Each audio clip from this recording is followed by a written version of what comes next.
For this episode, I wanted to do it with a professional psychologist, like I said, but life been lifing, so she hasn't been available. So instead, what I decided to do so that I can close this chapter, so we can move forward to now other things that I wanted to discuss on this podcast. I've decided to do like a breakdown of different things that I learned about depression while I was under it and I was going through it. And the funny thing, like I said, and I keep saying, I didn't know I was depressed. I just thought something was wrong and I was trying to deal with that. And later on, I found out I was actually depressed. So for this episode, it's just lessons and things that I've learned about depression. Whenever, whenever the psychologist is available, we can now maybe tackle my depression journey, your 5 years of depression that I went through with her, maybe with the insights from a professional perspective. So, yeah, that's it. So, thank you. Go on listening. Hi, welcome back.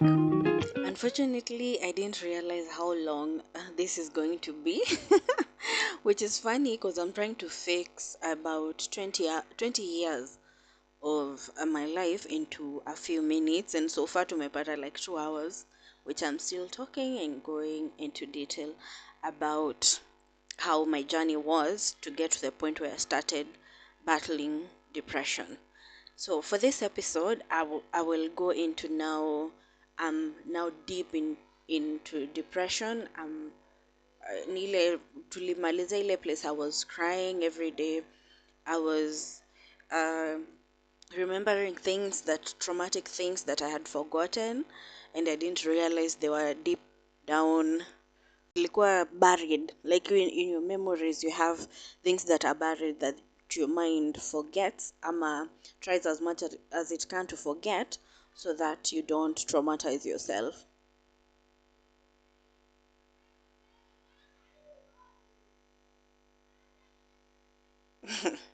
The reason I've stopped ni vile hao watoi wana shout na wako mbali, hata wayuko karibu na mimi, but wako mbali. Anyway, for this episode also, I've tried to structure it. If structure it haribiki at some point, please bear with me. Like I said, the more I'm trying to remember some things, so that I can include them in these episodes, napata I'm remembering also other things that I had forgotten, I had buried. So this one I'm trying to structure it. Um, but like I said, for this one, I've broken it down into things that I learned about depression, and with each bullet point, I will go into detail about why I came into that lesson. So starting with depression, kitu ya kwanza huwa inafanya, it isolates you. It isolates you in terms of you forget that you have family that loves you, like you have your brothers, your sisters that love and care for you. You forget that you have even the extended family. You forget that you have friends that care for you. If you remember in the last episode that I was talking about this battle with depression, I talked about there was this guy who was I was dating at the time, and he was willing to help in as much as I didn't know what was happening and how to deal with it. But I told him, no, I don't want you to help me because I don't even know what you're helping me with. But hiyo ni depression, like it isolates you, inakushikaga yenyewe. So uko hapo, everyone around you becomes burdensome.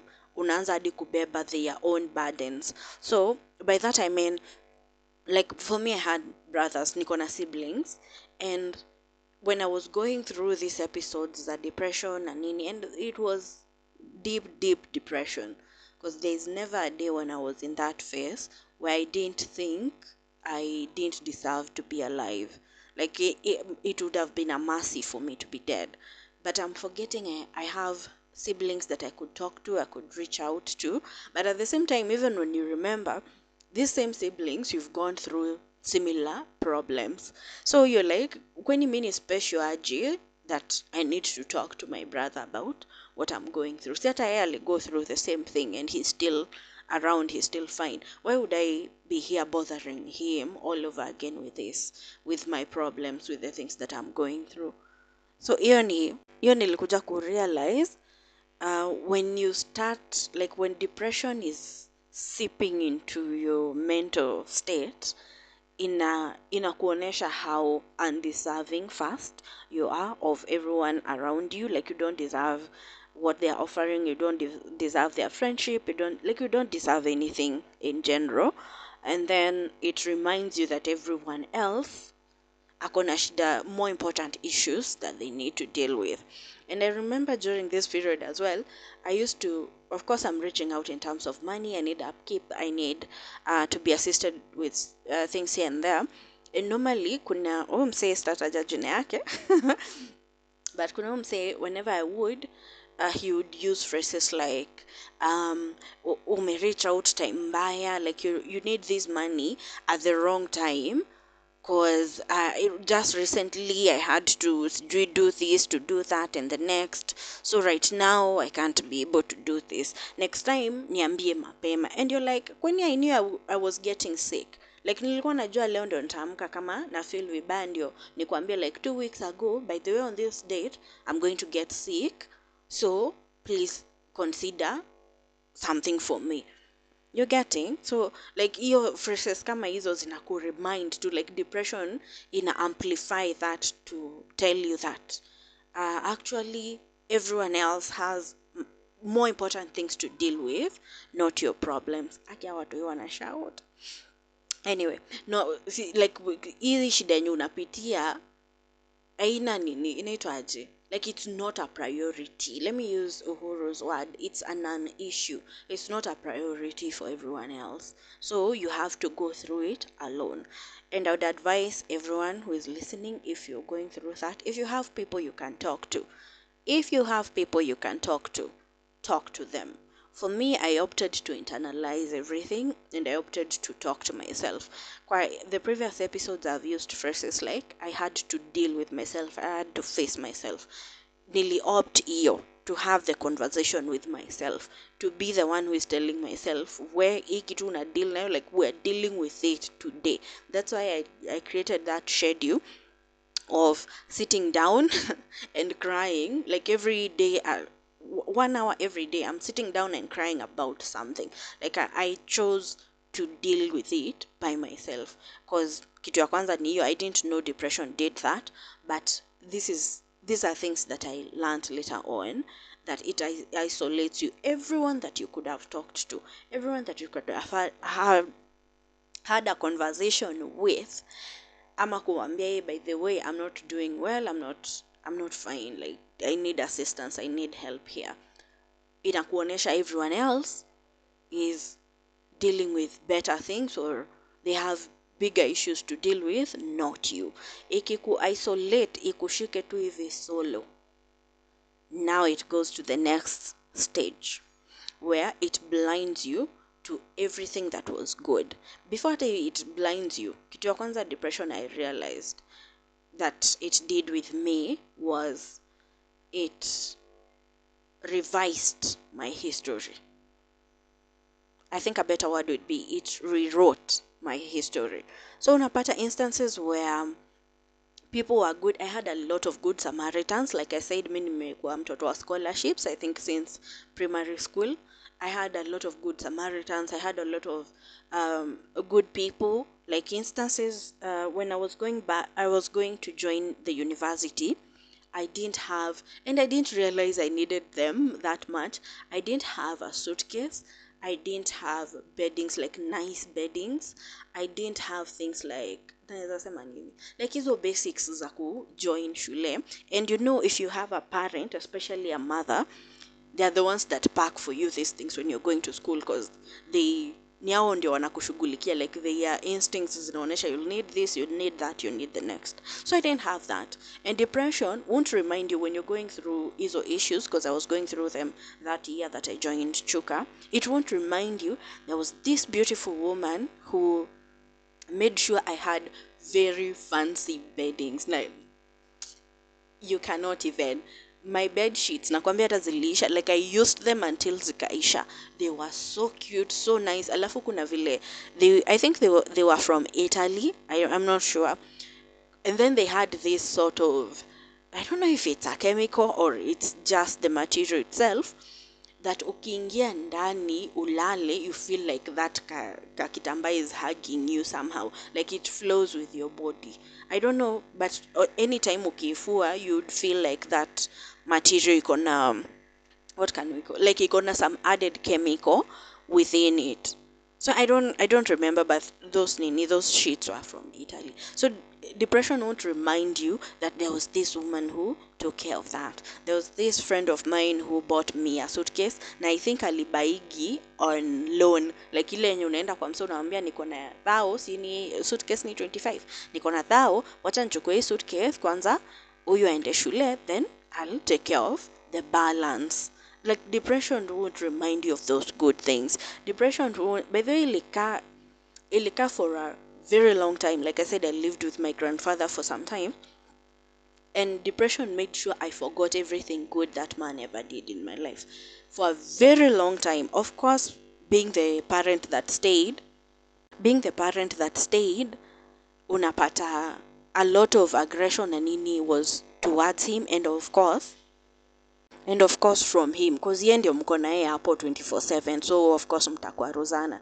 So depression used to remind me everything bad that he did to me, everything that haikuwa inanikumbusha anything nice.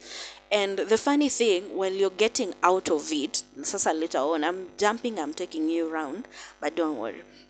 Later on, while I was getting out of this 5-year battle with depression, I would remember instances where I twisted my leg.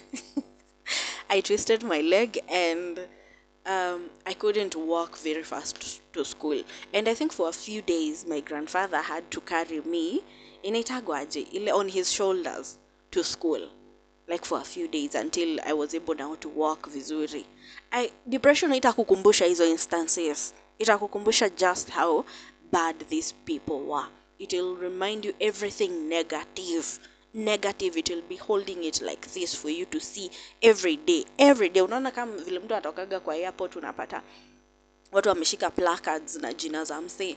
Like depression is like that. Every time you lift your eyes, inakuonesha just how bad everything was. It rewrites your history so that you don't remember the good parts of everything else. I'm not saying my life was rosy, but I'm just saying it had equal good and bad within it. And fortunately, the good was much better. Like ilikuwa scarce and far in between, but it was still ilikuwa na a huge magnitude compared to the bad, because unapata kama vile nilisema, I'm a scholarship kid. If I didn't get these scholarships, hata hiyo mali depression inaenda kunigongea hiyo Chuka University, I would have never set foot in that school. If I wasn't our watoto wa government wa kupatiwa hiyo 2K every other month na the government, probably I wouldn't, maybe kuna mali ingefika my grandfather ashindwe kabisa kutupea food na tuambie tutoke kwake. Like it could have been worse.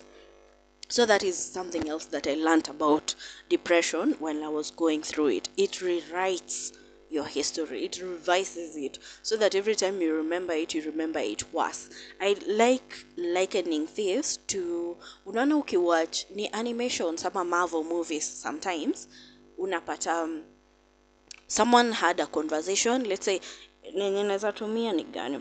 Wanaitwa The Impeccables ama wanaitwa the what? I think The Impeccables. I don't remember. Yenye kuna Mr. The man, the husband, it's an animation. The husband is very strong. Then iko na Elastic Girl. Then iko na the daughter and the son and the young baby mwenye anakuaga na powers zote. He can shift into. I don't remember the name, which is so unfortunate. But anyway, one of the scenes in that animation, unapata the main character akikumbuka, it's between a villain and the main character who is, I think, Mr. Incredible. I think it was the Incredibles. I don't know. But we are the Mr. the husband, akikumbuka a certain interaction with someone who was a villain. He remembers him akiwa almost the same height as him while they were having this altercation. But the villain akikumbuka hiyo scenario anakaa ni kama amekuwa, sasa naweza sema aje, 2 feet shorter than Mr. Incredible. Unapata like the way these people remember things, it's worse. Like when you think you're a victim in that scenario, it's worse than it actually was. I think something also that is relatable ni when someone says something like awe ng'ombe, kitu kama hiyo, but imekupata at a wrong ukiwa in the wrong mood. So utaisikia kitu kama amesema ati we ng'ombe, na nimseme maybe mmezoeana, utasikia anasema we ng'ombe, utasikia kama anasema we ng'ombe, like he was insulting you, was being very aggressive. So unapata the way you remember something when you're going through depression is so different than how it actually happened. Depression usually makes it worse. Like it makes it worse. Mtu maybe alikwambia something as simple as wewe unapenda kula ama wewe unapenda nyama, but kwa akili yako inakuja like wewe hakuna kitu kingine unapendaga, ni nyama tu, like there is nothing else you can eat in this house. Like even your depression ilinifanyia when I was going through it. So hiyo ni hiyo ya it blinds you, like you don't, you hata kublinded or the next one, it rewrites your history. The next thing I learned about depression is it blinds you from what is happening around you, like the good things. Especially depression will blind you from the good things around you. When I was going through it, I hid it sana, na nitaongelelea hiyo part bado, but at the same time I had opportunities to make friendship with people that could have been beneficial, even mentally, health-wise na vitu kama hizo. I had great opportunities to do that. But every time you're interacting with this person, depression haikuoneshi the goodness or the benefit that you're going to get from this. Inakuonesha tu, this is just one more person who is going to heartbreak me. This is just one more person who is going to destroy my, like anakuja tu kuniongezea stress. So it blinds you from that. I had a lot of also friends, extended family na nini. Unapata when you're going through depression, ikuoneshi that you can either reach out to them ama they've done something nice for you. So everything nice inakuwa weaved into a lot of things. Like someone just buying you something as simple as a shoe, depression will make you see it like mbona ameona hii kiatu, like ameona I'm just worth this type of shoe. Like depression will do that for you. It will take away your gratitude. You won't be happy about anything, no matter what someone does. You just feel like it just feels like it's not, like this is just ini stress tu unaniongezea.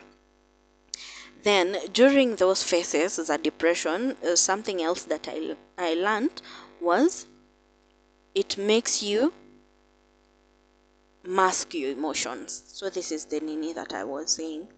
I hid from everyone. Unaona sasa hivi nilikuwa nasema it isolates you. Ni kama narcissist the way they do, like they show you how everyone else either does not deserve you ama they are bad for you, vitu kama hizo. It isolates you kabisa. Immediately imekuwa isolate, ndio hiyo nyina inakuonesha to mask your emotions, which is so weird because when I love movies. So whenever I watch movies and people are talking about depression, they always make it like huyu mtu atokagi kwa bed ama akitoka kwa bed anakuaga what can I call it? They're always sad, they're pulling their hair, they're doing what? They're doing all of these things. And I was thinking, that's why at later on, after I've gone through this phase, is when I realized I was actually depressed. Because when I was going through it, I just thought I'm just dealing with my emotions. Like I'm just there dealing with my emotions. But hii point ya kumask, niliona ikiwa so different than what I used to see in the movies or what I expected depression to look like. Because I was, kama mtu akiniambia ati I was depressed before it actually sank in, I used to think maybe you're just exaggerating. I wasn't depressed because I was expecting it. Afika hiyo place ya hair pulling, I'm yelling at people, I'm fighting people, but I wasn't. ilinionyesha to mask my emotions kabisa.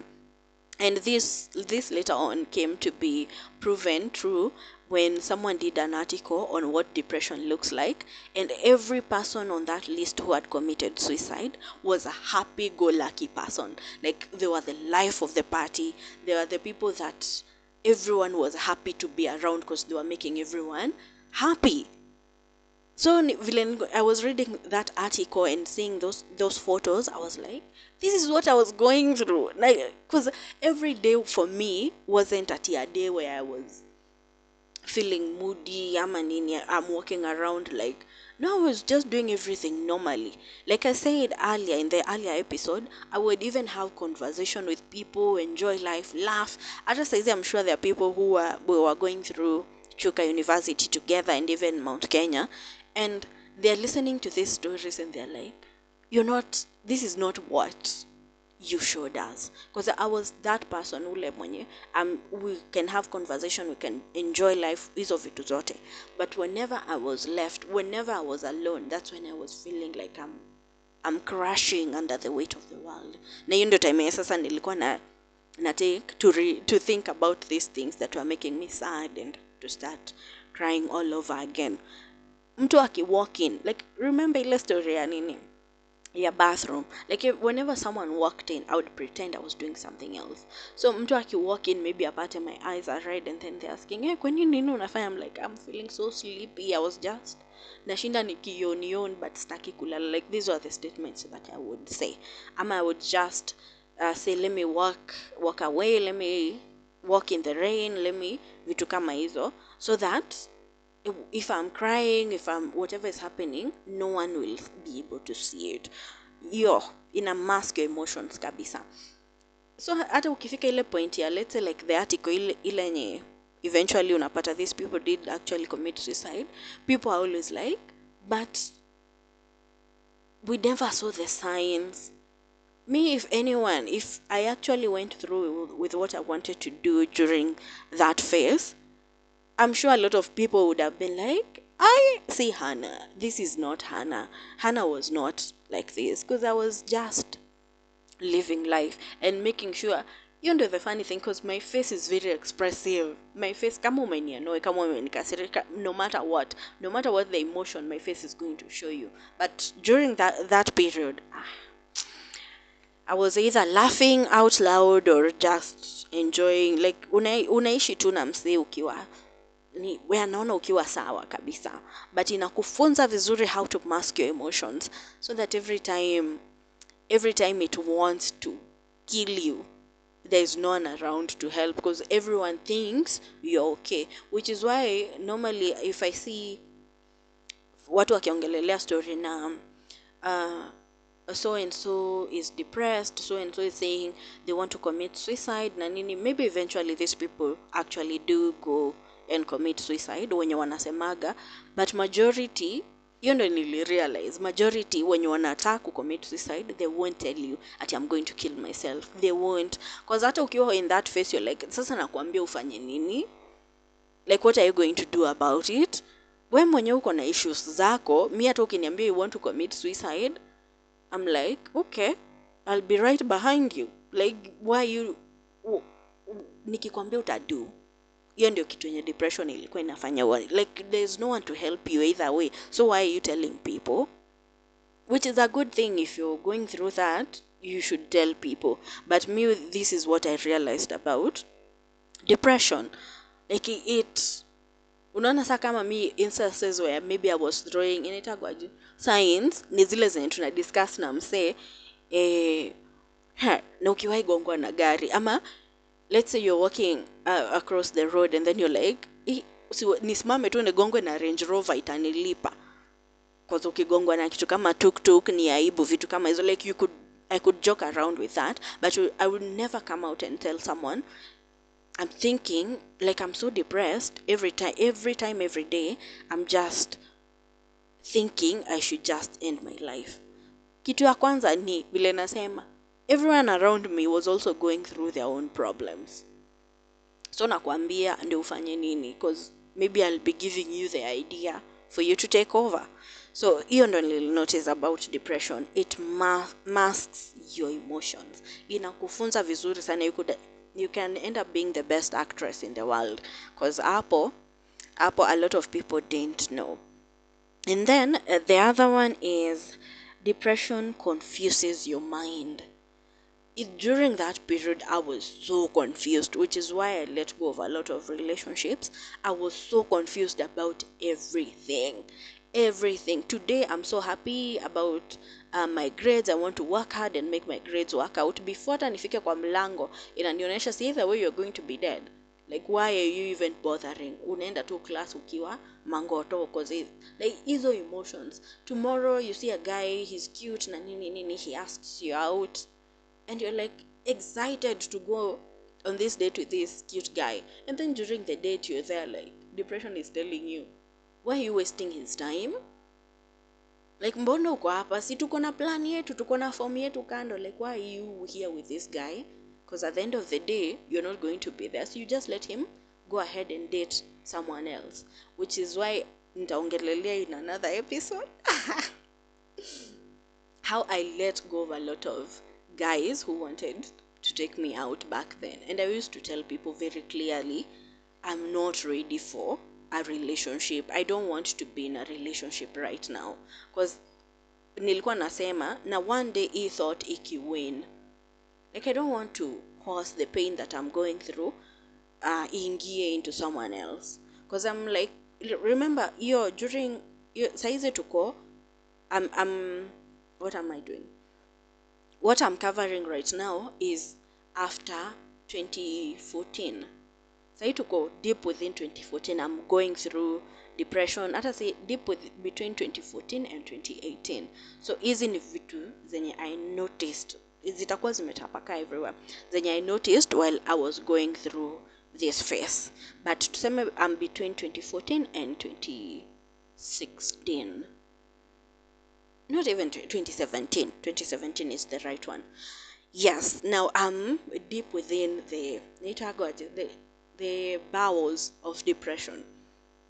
So your time unapata everyone who wanted to ask me out they can, if they listen to this, they can write in the comments. I usually told them, no, I'm not ready for a relationship. Ama leo nakwambia yes, and then tomorrow I text you like, I thought about what we discussed yesterday, and I don't think I'm ready for a relationship. I was honestly not ready for any relationship, but at the back of my mind kitu yenye nilikuwa nafikiria hiyo time ni, and what if nikwambie yes and then tomorrow this thought wins and I just go ahead and do it. So what, like ni nini inakufanyisha for me to go? And then I've never been the person who wants to get into a relationship just for fun. So I've always, ni ile tu nafikiria, maybe this person is thinking I've finally found the one. I want to settle down with this person. They start building their castles in the air, and then I'm like, tomorrow I'm gone. So like, what are we doing? So hiyo ndio ulikuwa napata a lot of guys, like the ones I remember, they're about 7 and they were hot guys. Sasa nasikiaga vibaya, they're married with kids, and unfortunately I'm like, either way I don't know if I would have been here now. I don't know if I would have been here. So I was like, hakuna haja nikuwestie time. Things I used to do back then ilikuwaga most of the time ni flings, and with people I don't know. Because either way I'm like, if we go, we have fun today, tomorrow you're gone or I'm gone. Hakuna, there's no love lost. There is no love lost between us. So hakuna any issue if we do something like that and then we just move on with our lives. Well, which is, it's okay for me. I feel like it's okay. I've never regretted hizo nini zote. It's only that when I see them posting wameenda out with their kids, and most of them, isipokuwa the last cow that I was with, most of them were still good friends, because it wasn't coming from a place of ill intent. Ilikuwa tu ile, I'm not ready, and I tried as much as possible to explain it in a way that haitamu offend, because it had nothing to do with them being who they were.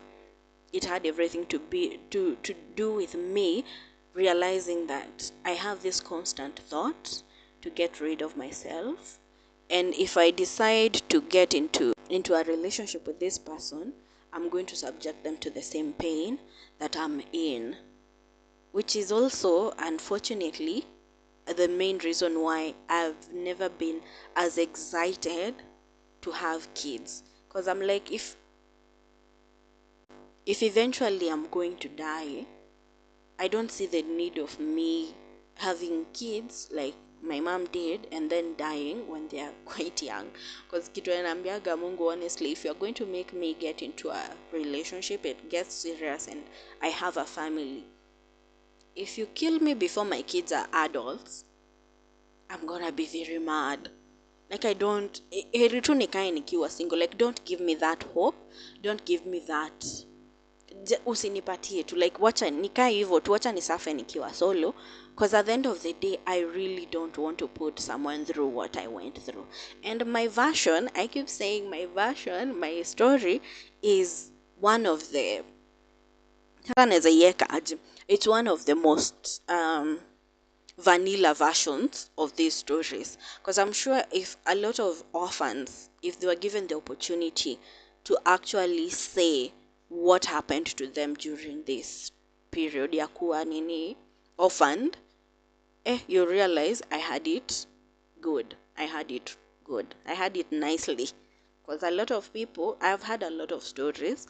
And like I said, at some point I went to live in an orphanage. So I also listened to a lot of stories. Because that's how orphanage, majority of you are orphans. And where it gets bad, it gets bad. So at the back of my mind, saizi si ati ni ile ya I want to kill myself. But I'm like, if I'm going to die, like any day, neza toka hapa nikanyage mandizi and whatever happens, I don't want to have a kid go through what I went through. Because that one is, no. But anyway, back to what I was discussing. It confuses your mind. Inakuonesha there's nothing, today you're feeling nice, tomorrow, like, there's nothing constant. Unapata your mood swings, vile watu wanasemaga mood swings, they're up and down, because you don't know, and you don't even know what you don't know.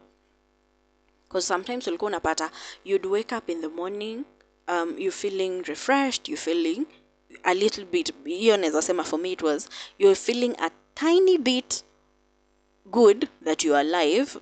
Majority ni like, mbona, why didn't God do his work at night? But anyway, you wake up and you're like, you're feeling a tiny nini that it's actually better that you're alive. And then ukiwa tu unatembea, ukiwa tu kwa shughuli zako, unaanza kurealize vitu zingine, like, okay, so for example, there was this class, back at Chuka. There was this class, there was this lecturer. I used to look forward to his classes. Alikuwa anafunza sociology. I don't remember alikuwa anaitwa aje. Chuka ilikuwa sawe. I don't remember his name. But I think he used to play rugby, ama he was a rugby something, and he used to be very eloquent and also very attractive. So ulikuwa unapata, I used to look forward to his classes like all the time. So unapata one of these days when I'm happy na nini, I'm looking forward to his class. On my walk to his class, I'm like, but at the end of the day, you'll never even get someone like him ever in your life. Like, like, you unaanza sasa hata kuchukia the lecturer who has no idea that you even exist, because ilikuwa class ya almost 300 kids. Ana idea hata una exist, but you even start hating him. The feelings that you had, the excitement that you had towards even seeing him, nakwambia alikuwa ameunga, man. I had forgotten to remember him. Sijui alikuwa anaitwa aje. I wish I could remember the name. Alikuwa ameunga, like, he had a very nice body and he used to wear very nice fitting shirts. I think they were t-shirts. So whenever he was in class, akifunza huko mbele, you can see his abs, you can see his, zinaitwa pecs. Yeah, for me it was quite a nice experience. It was one of the good things I would remember about Chuka. Anyway, then inaanza kukufanya upate these negative feelings towards the good things in your life. Well, Anyway, let's go to the next one cause hiyo nini ya sawe sijui alikuwa anaitwa sawe ama alikuwa anaitwa nani, imeniconfuse sana. And the next one was it turns your strengths into weaknesses. Unapata my expectation, I didn't realize I was depressed. I don't know how many times I can say that. But my expectation for depression, like now looking back at it, was highlight your weaknesses. Like whatever you have as a weakness, it highlights it. What I realized is it twists your strengths turn into weaknesses. The good things about you, your body, anything cute about your body, make into a weakness. I was very, very insecure about my lips. Ooh, I wish you could see them, but don't worry. Tukipata camera, will start doing video. I was very insecure about my lips. Very, like from high school na nini, I was very insecure about them. Mostly because I was also very thin back then. So unapata, I had big lips. Now I'm also thin. So you look like your entire face ni lips. That is what depression used to make me feel like about my lips. Like your entire face ni hizo huge lips. Alafu also my lips kuna venye some people say they don't see it, but kuna vile if I put a finger inaitwaje? Horizontally. No, yoni vertically kuifanya ikue between hiyo kwa lips, like the way someone says shh, hiyo if I put my finger like that, my lips are asymmetrical. Alafu kuna place kuna kama kuna ka crack, ni kama I wanted to get a cleft lip or something. And I used to, oh my god, mtu akiniangalia sana kwanza akanikana ananiangalia lips, I used to feel so anyway. Now I was also friends with a certain chick who used to love makeup, and she always wanted to paint my lips. So I'm like, why do you want to highlight my insecurities? And then this one day I'm going to class, and this guy anakam na kissy face akiwa ameweka lips like he wanted to get a kiss, and it almost crippled me na nilikuwa mbele ya watu. So I'm like, why are you showing people that I have humongous lips? Kumuuliza akasema you have very cute lips. So I'm like, okay, that's interesting. So I started looking at them in a different way, and it took me a while before I realized they were actually very hot, like very sexy, very wonderful. Especially the asymmetricalness of it, because majority of people don't actually realize they are wenye wameniambia, because nimeuliza like, when you look at my lips, what do you see na nini? So watu wanashinda wakiniambia, why are you telling me to look at your lips and you know the way they look? Anyway, so so at the end of the day, like me giving that an unwarranted story is because I didn't realize things like that were my strength. I didn't realize like having the type of lips I have, ni kama zile za kina Angelina Jolie, like very nice ones, were my strengths until like ukienda through depression in a turn hizo. One thing I had, or I still have about myself, is quite well spoken, and once in a while ni vile tu hizo story I want to give them as raw as possible. Once in a while when I'm having real conversation, maybe in a corporate setup or things like that, people normally say you speak very well, you speak very nice English. During depression I used to feel like najifanya, like unajifanya unajua kizungu, siongea hata Kikuyu because I still can't speak Kikuyu very well. Anyway, I can speak it, ni vile naiongeaga na accent tofauti na Kikuyu, so I don't know what I'm usually speaking. But anyway, so napata something like that, something like right now when I'm in a board meeting, no matter who I'm speaking to, I'm able to have a good conversation with them. Unapata during depression it used to feel like unajifanya, you're trying to show off to people, like this nani unaringia, you're getting. Another thing that it turned around for me was being smart. Let me say smart. I don't know if it's intelligent or smart. Like hata nikiwa high school na nini, I wasn't the person who was struggling with ati lazima nisome ndio nipate a good grade. Like ile time nimerelax, I'm not even going through my books na nini, I could comfortably get a C plus. Sometimes I think once I got a C, which even my brother told me that was not my grade. But I'm not bragging. But anyway, like ile time hata sisomi, I'm not doing anything, I could comfortably get a C plus. So unapata, I've never been that person who needs to struggle to get good grades. Never, ever. I don't think I have. But nikiwa chuka, I used to feel so bad about that. I don't even know why. Maybe I know why. But I don't even understand. Like, I don't understand why it made that into such a bad thing. Oh, yes, I know why.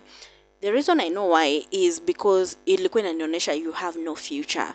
So at the end of the day, like hizi grade hata ukipata poa ni za nini, because you have no future either way. Like there is nowhere you're going. So mbona upate hizi? Like it turned everything around on me. Unapata you like hanging out with people, you like enjoying, like you just like enjoying life. It inakufanya uone like that is a negative thing, so you have to stay indoors. You have and to date sijai rudi back to that type of person. I'm the person who prefers staying in the house, and I know if I didn't go through that phase here depression, I would not have been that person who like staying in the house. But siku hizi ni kama I'm not working or I'm not doing something else, I either hang out with my closest friends na ni indoors, si kwa club ama kwa hoteli ama nini, ni indoors. Either niende kwao ama nikue kwangu, we eat stories, we watch a movie, and that's it.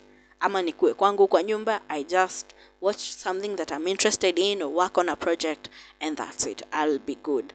But ile outgoingness ikaiturn around on me, ikafanya nione I like joking, I like being sarcastic na hizo vitu kama hizo. Like that is such an expressive way, especially if you learn to read the room, you can be able to have a nice conversation with sarcasm, na especially watu mmezoeana now. Hiyo ili turn around on me as well. Unapata sometimes you get sarcastic and you laugh with people, but internally you're like, sasa ni nini hiyo nimesema? Like everyone here thinks I'm stupid or something, because what is that? It turns everything around. I don't remember during depression, I don't remember dealing with my weaknesses, because sasa weaknesses ni kama zipi, because during depression I don't ever remember it reminding me about my weaknesses. But everything that I could have joy in, enjoy, maybe drawing, maybe painting, vitu kama hizo, it turned them around. Like, why are you even doing this? You're not even good at it. You're not even sort of efforts, kuweka efforts in these different things. It just turned everything around on me, especially the things that I could consider my strengths. It turned them on their heads. The other thing was depression poisons your hope. Kitu yenye nili notice, because watu wanasema when you're depressed you're hopeless. I was not hopeless. But every time I would be hopeful, every time I would think tomorrow is going to be better, depression would in a poison. Like itakuwa better for what? Itakuwa better with what? Like it poisons it. So every time you feel hopeful, you start getting anxious, because you're like everything is going to go wrong. And every time unaonaga ile mimi ya wase yenye wanasemaga ati umekaa siku mzima and nothing wrong has happened, so you start getting suspicious. That I think that is part of depression, because every time you're hopeful, you're expecting, unakuwa anxious because you're expecting everything to go wrong. Everything to go wrong. And the thing that I said last time, yeah, God walks in front of you, ama anatembea mbele yako. He's ahead. Yes, he walks ahead of you, at in front of you. Nakwambia, don't worry, he walks ahead of you. Unapata the last I think 4 years I've been able to interact with someone who is also quite an anxious person, but anakuaga na anxiety for a second, just a 1 second, and then she's like, if it goes to hell, it goes to hell, we'll deal with it. Na kama imekuwa mbaya, tunapambana nayo. Like, we don't have time to stay there and start crashing with anxiety, because my issue was, no matter what I was doing, tuseme leo nimeenda nikaona ka outfit kazuri katamu na nini, and I'm like, nilikuwa nimesave a few coins, let me buy this outfit. At the back of my mind I was like, alafu ugonjeke tena, and my illness ilikuwa inanishika kifua vibaya. You feel like your chest ni kama inataka kupasuka into two, like the pain was massive, and it was ni ile tu, it could act up anytime, because like I said, the medication I was on was just for management, because the one I could have gotten on was, I was allergic to it, still allergic to date. So unapata ukienda kubai hiyo nguo, you're like, na sasa hata nikibai alafu kesho tena nigonjeke, and this medication wasn't cheap. You see, like the red one ilikuwa inaitwa sijui Ribo something. The red one nini moja ilikuwaga like almost 600 shillings. Dosage a month ilikuwa like 600 shillings. You might think it's not a lot, but that was a lot of money given hata kupata tuso ya kwenda shule ilikuwa issue. So unapata like umeenda kubuy outfit ni ya thao, unapata you're sweating because you're like, and if something goes wrong, what else? Like ni nini imeningojea kwa kakona for it to just jump out? So for me, hope, I don't feel like hope was gone, like I was feeling hopeless for tomorrow na nini. I was just like, every time I became hopeful, every time I wanted to look forward to a brighter day, I would get anxious, because I'm like, now, like, what is going to go wrong next? What is going to go wrong next? Ama maybe that's what they mean when they say you get hope, you inakufanya ukuwe hopeless, because I I was hopeful about a lot of things but zilikuwa very limited to timing. Like I would get hopeful about my next meal, vitu kama hizo, get hopeful about seeing Mr. ama alikuwa anaitwa Sitati, I don't know, to see Mr. Sitati, alafu hiyo siku class ina bounce. Anyway, like me, the battle with hope was not that it wasn't there, it was. But now depression in a poison, so every time you're hopeful, you get anxious. To date, I still get anxious, but like I said, I have had the fortunes of interacting with someone who gets anxious for a flipping second. Like, 1 second she's anxious, and then she's like, we're going to deal with it. If it's not something we can deal with, then we don't deal with it. Hakuna kujipatia stress. Imagine. I would love to get to a point where I don't even get anxiety, because me hata kutengenezwa nywele muniambie bei tofauti, I think I can even, anyway, like even vile mtu anasemaga ujitreat, ina hiyo ni something also I think I should mention. During depression, like I said, you feel undeserving of everything and anything around you. So vitu kama kujitreat, buying yourself something nice, vitu kama hizo, I think a lot of people should try as much as they can. Even if there is no tomorrow, just enjoy it. Of course, be safe about it, but enjoy it every day. Learn to give yourself gratitude. Ile ya Professor Hamo, rudishia mwili shukrani.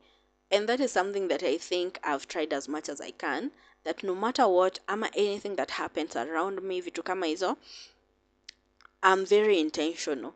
Kama tuseme nimepata vizuri sana ka 10k ama nini, I'm like, thou moja, without question or anything, is to thank myself.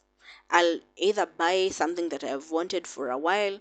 Sana sana, I always fall back to meat. I love meat.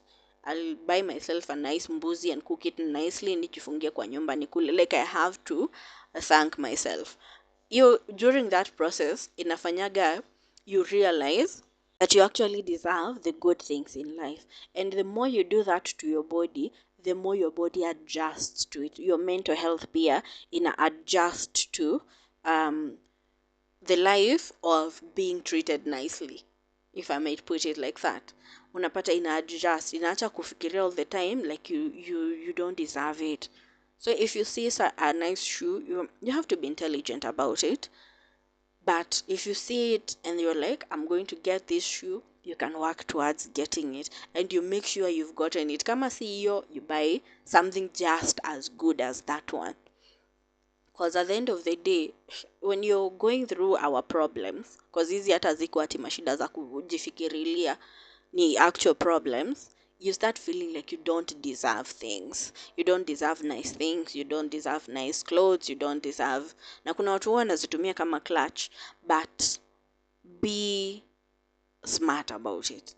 Like jipange tu vizuri, unasema kama ni ile longe niliona na ni supu, you can go ask for the price, work towards getting it and get it, na uvae na ung'are na ukanyage kubwa kubwa, so that people can even realize this is something that you actually deserved.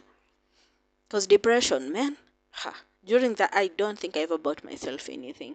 Because every time I would even think about spending money, una spend on what? You don't even have food. Anyway, the other one was depression soothes you. It makes you comfortable. This one.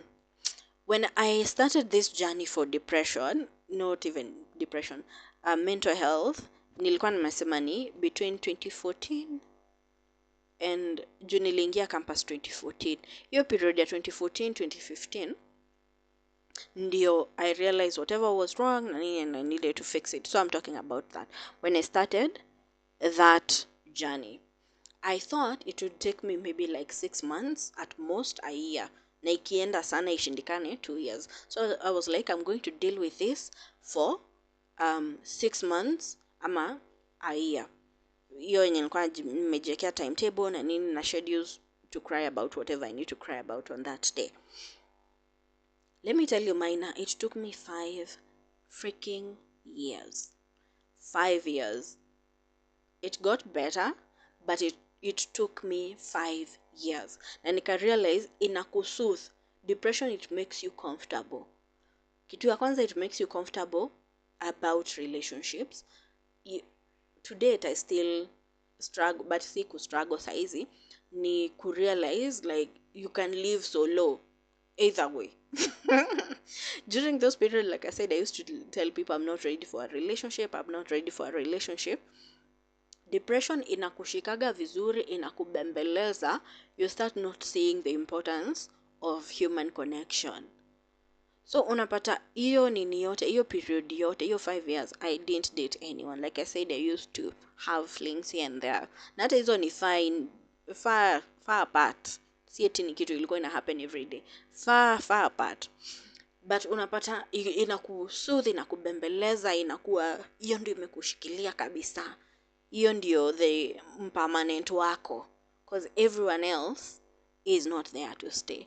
Depression soothes you by reminding you that you're going, like I said, for me ilikuwa very bad, you're going to die anyway. So hizi ni nini za nini? Like hizi efforts unafanya ni za nini? Alafu depression is not aggressive. It's very gentle. Like every time I would remember traumatic experiences, it wouldn't ati inakuja imekuhit like uko shocked. Inakuletea tu pole pole.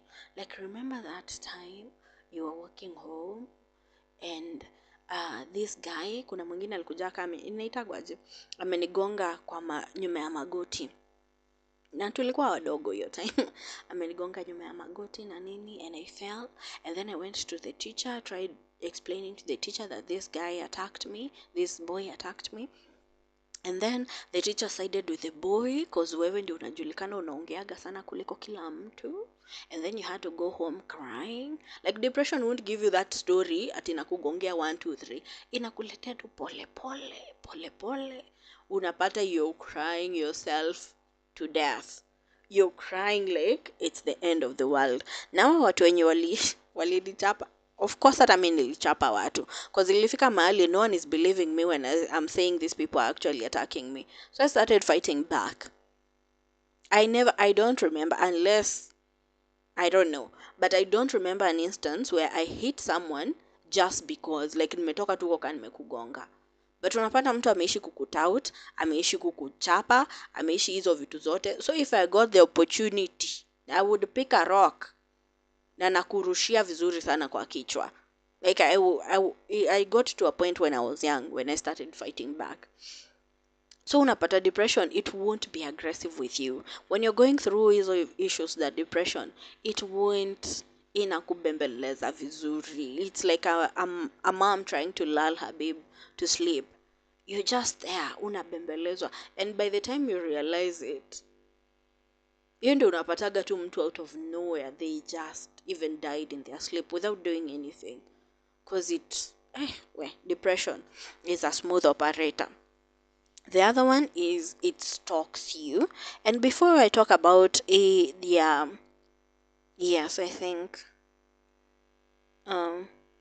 before I talk about Yaku stalk, let me talk about how depression tells you the truth and why I think at some point, yes, inakuninia history, it does not show you the good in people, but depression for me, I found that it gave me the truth.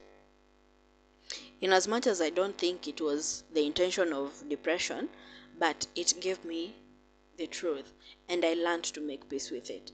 Kuna vitu zingine I wasn't self-aware about myself, and during the battle with depression, I learned about them. Like I said, vitu kama my very sexy lips, a lot of people, a lot of specific people who like them. uh, what was I saying? Nimekuwa confused, imenipeleka mbali. Like it came about telling me how bad they were, but hiyo ukweli, like it's not even bad, like how big they were, hiyo ukweli imefanya ni realize I have very big, sexy, black lips because they're even darker than my dark skin. And they are so cute. I wish you can see them. I wish you can see them. And then kitambo, I never used to make kissy noises. Squeezy, I can make them so nicely. I'm so proud of myself. But anyway, before I guess now it tells you the truth. I had hidden a lot of memories about my traumas na nini, and depression iliende kazichimbua zote. It gave me like ilikuja kwa meza. Unaona vile FBIs wanaingiaga kwa room wakiinterrogate a perpetrator, and then they come with files na nini, and then wanazitandaza hapo zote, wanatoa even the bad pictures, like see what you did. That is depression. That is what it did to me. Like it brought me every trauma, everything that I had dealt with and I had not dealt with, ikazianika hapo juu ya meza. So I had to pick every day what I would cry about, what I would deal with, but it gave me all that. And I don't think it was the intention of it, because I don't know. But after I came out of that battle with depression, I don't think you can use all of these things against me now. Like you can't come up to me and say, ulikuwa mtoto mtukutu sana. I'm like, yes, I was. And hiyo ndio imefanya nifike mahali nimefika. Because either way, if I were to change anything about who I was, who I truly was, maybe I would not be here. Hiyo kukuwa mtoto mtukutu, because I think they mean stubborn by it, ndio ilifanya I stand when they asked who is orphaned in this class. That's how I ended up getting the scholarship and the people who have educated me up until I finished my campus. Hiyo ni depression kuni, like it showed me the truth. And of course itakuonesha, I don't think for me it lied in any way, but inaitwa kuembellish. It embellished the truth, ama inakumagnifyia the negative and hide the positive. But it gave me the truth. It gave me the truth about, like, I finally had to deal with my mom's death, because all along, yes, I was in pain, yes, I knew I was mourning her, but I had not dealt with it. Like, I hadn't made peace with it. Like I said, I was angry at her for even dying, because I'm like, mbona huku, like, why didn't you even negotiate with the angels to survive? You know. But anyway, eventually I dealt with it, and that's why hapa nimeiandika, it tells you the truth. It gives you the truth. It gives you everything. And maybe for some people it doesn't, but for me hiyo ndio kitu nimenotice about it. It gives you inakutoleaga kila kitu. In essence, it strips you naked and puts you in front of a mirror, like, see what you are, and then you have to now battle with that. It tells you the truth. And then the other one was now you have to battle with it. Depression, you have to make peace with it. Like, for me, I don't feel like, in as much as I'm calling this a battle, I don't feel like it's something that I can say that eventually I won. I became, ati naweza sema, what can I call it? Ati naweza sema ati eventually I came triumphant, but I made peace with it. I made peace with knowing that I dealt with depression. I made peace with knowing that I have to deal with it, knowing that it might be a constant thing. Because every time you go through something, it doesn't work out, you feel sad about it. It's okay to feel your sadness na nini. It's okay to deal with it. For me, I feel like I made peace with it. And normally, maybe some people think it's weird, but normally when I find these memes zenye watu wanaandikaga za iti me and my demon tukiwa kwa therapist, like everyone explaining their side of the story. Because I feel like that is me and depression. It's something that is there. I know it's there, and I'm dealing with it, and I'm not giving it any power. So ukipata kama leo something goes wrong, and it's something that would have crippled me back then. So I say if it goes wrong, I hear the voices in my head. Of course I don't hear voices, but I ile constant thought, yeah, this is not, like, you're not worth maybe something nice. Maybe you're not even worth a relationship with someone that you wanted a relationship with. Na mimi naiambia back, like, hata yeye, that person is not even worth having a relationship with me. Do you see how his ears looked? Like, those are the things that I'm trying to explain, that for me niliona as a key. I made peace with it. Like, I made peace with it. It's a constant thing. You have to deal. I don't think you actually get cured. Maybe you get out of it, like I did. You get out of it, but kuna some pieces of you that are affected by depression. Then the final thing is it stalks you. Hata kama hiyo yenye nasema I made peace with it, unapata depression inaweza kuwa a constant thing. And now I don't think I'm afraid of it. Knowing that I went through it, even without knowing that I went through it, I don't think I'm afraid of it necessarily. I'm just like, I know it's there. Inakustokigi tu, because once in a while unaweza pata it bombards you with everything that you had gone through during your depressive period, and for a few days you might feel the weight of the world on your shoulders, but eventually hiyo yenye tu tulisema, you have to make peace with it. Itakufanyia hizo vitu zote, and then you turn around and tell it, brother, I need to pay rent, so I need to deal with like, wacha kunipatia stress easy. Yeah, it stalks you. I don't think it's something that is cured. It's something that you manage and you learn to live with. And I think gracefully, and at a point where I think I have dealt with it. But above everything, I can say, that statement I keep saying, God was walking ahead of me. Because at Chuka, something that I almost didn't completely maybe talk about, at Chuka, things started looking up. Hiyo siwezi tolea Chuka.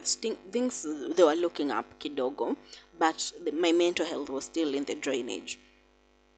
And then by good luck, my sponsor at the time, Morenita, came to Kenya.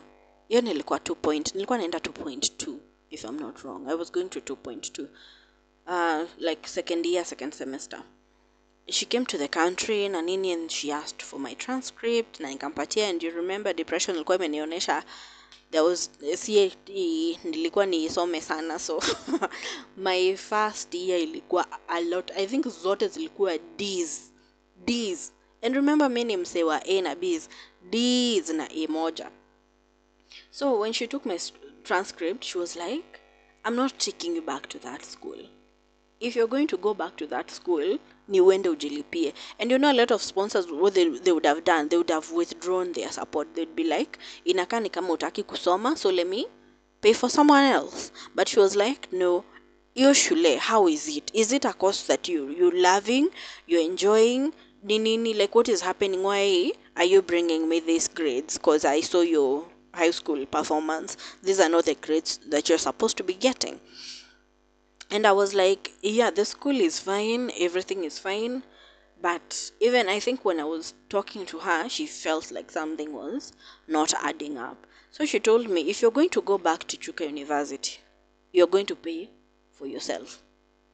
What I want for you to do is look for another school. I don't care how much it's going to cost, nanini. Look for another school. Look for a course that you're going to give me A's and B's, not this nonsense that I'm seeing. And I'm not talking about you looking for it towards the end of the year. It's now. Like next semester watu wakirudi, I need you in a new school. And like I said, God walks ahead of you. Cause I honestly don't know if I'd be here if I had not moved schools. I honestly don't think I'd be here. I don't know if I would, because like I said, I was still battling depression your time. And even at MKU, I was still doing it. But moving schools, moving now, kuna hiyo issue ya kutafuta shule na hizo vitu zote. But moving schools, for me, ilikuwa like a saving grace. Like nile nye Mungu alikuwa ameona this person, if I don't do this, if I don't move her hapa, hey, it's getting difficult. So, and that's how now I moved to Mount Kenya University. I studied BCom, and then when I moved, I met a classmate from high school. Her name was Ivy, and Grace. They were also living in Thika. And without knowing, they made my life better by far. Ivy na kuniamsha usiku tukule chipo. Sijui alikuwa anatoka wapi na hizo chipo hiyo usiku na kuku. But it made my life bearable, because I was like, the food that we were eating kwa hizo hostels za Chuka, man, nakwambia wa Steve alikuwa na jokes. Anyway, so getting those two snacks with Ivy, going sijui kukula fish balls, where going kukula sijui bajias, where I used to enjoy those moments with her. And then with Grace, she normally told me to come over to her place at Ngoyungwa to spend the weekends na nini. At least like you're there with people that you know and you can have a conversation with. And then that's where I formed friendships with other people as well. One of them, hopefully atakuja, we do a podcast pia, hopefully soon, because we later found out that we had a lot in common actually. So yeah, basically I think that is how I dealt with depression at MKU. Like I said, my mental state was looking up a bit. Ilikuwa ina look up a bit, sorry. And also being around people that they actively wanted me in their lives. I'd say that. I don't know if that is true, Ivy. But actively wanted me in their lives. Like they never made me feel like I was mooching off of them. But like I said, I don't know if they knew what I was going through. Like I wasn't broadcasting it, but being around those type of people, and also making one of my friends into a project. Ah, man, making her into a project. Like I loved telling her what dresses would work great on her, what hairstyles, vitu kama hizo. Hiyo ilinipatia bado a lot of hope and things to work with. And then through her, I also met some guy mwenye alikuwa in a dramatic relationship, and those were the stories I used to live for. Unfortunately, fortunately, we had a thing which didn't, ili end vibaya. Ilikuwa imesha end, but eventually he did some nonsense that were, yeah. Anyway, but like you're being in that amalgamation of things, ilifanya niache kufocus too much to, like I stopped internalizing sana, and I started looking up. Also, my aunt lived around, so whenever I would feel like I'm getting overwhelmed, I would go visit her maybe for a weekend. Now she's one of the good ones, so napata we spend a lot of time with her, we spend a lot of time with her kid, hizo vitu zote, and then I come back to school feeling refreshed. So hapo ndio things started looking up. MKU, and I think I need to talk about it with maybe a few people kama watakuja kwa podcast. But basically I think that is how my battle with depression was like.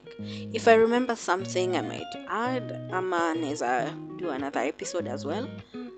But I think basically I've covered it. A lot of things are going to be also uncovered and covered in more episodes to come. Also, if you have a story or something that you'd like to share, comment, where to ambie too. It's a young podcast. It's up and coming. So we are looking forward to a lot of people coming to share their stories as well. So thank you for listening, and see you in the next one.